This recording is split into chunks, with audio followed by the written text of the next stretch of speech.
with a science fiction adventure film called The Philadelphia Experiment.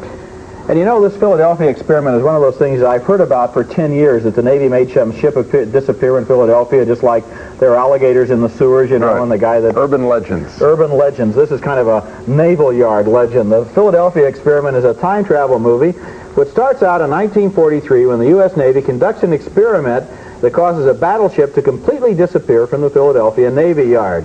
The ship falls into a mysterious time warp, and a couple of the sailors jump overboard into the warp trying to escape, and they end up in Nevada 41 years later, just as the same scientist from that 1943 episode, he's a little balder now, a little more wrinkled, has conducted another time travel experiment that has caused this time a whole town to disappear. So he's making progress, but in the wrong direction. In this scene, the sailors try to figure out what happened. What's the date? Date, it's the 17th. The year? You kidding? It's 1984. What's going on with you two? Are you on drugs or something? 1984. What about the war? What war? The war! Vietnam? World War II, Germany and Japan.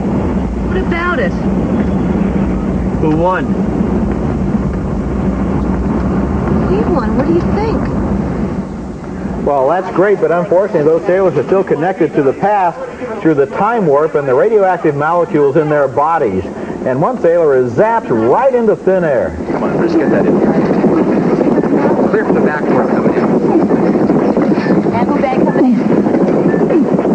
Sounds like it's demonstrating.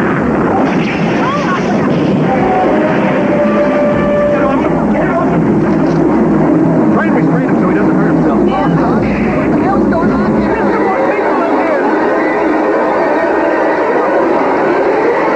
Get back, get back, get back.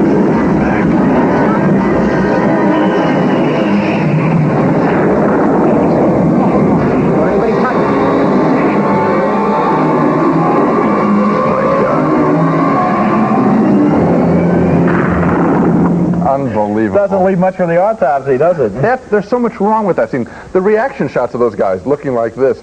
Someone just disappeared in front of them. Oh, my hand, They should my be hand. going like this. And meanwhile, lightning bolts are going through the room, and nobody notices them because the lightning bolts were put in with special effects later after the scene was filmed. That was Michael Pare is the surviving sailor there with this strange hand that's going to glow in a second.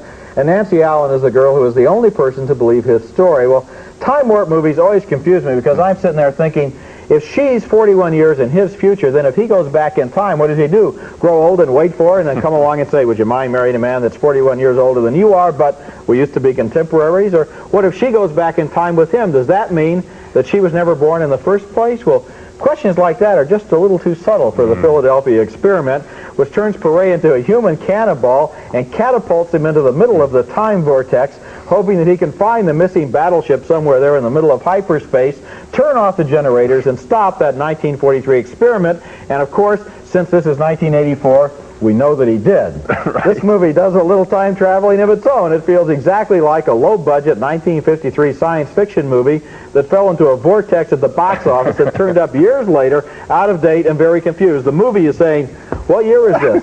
Who won the Oscar? How are movies made? That's what the director is saying. How do you make a good movie? This is amazing. It is a shockingly bad film. And let's start right at the beginning where, I was laughing when this happened.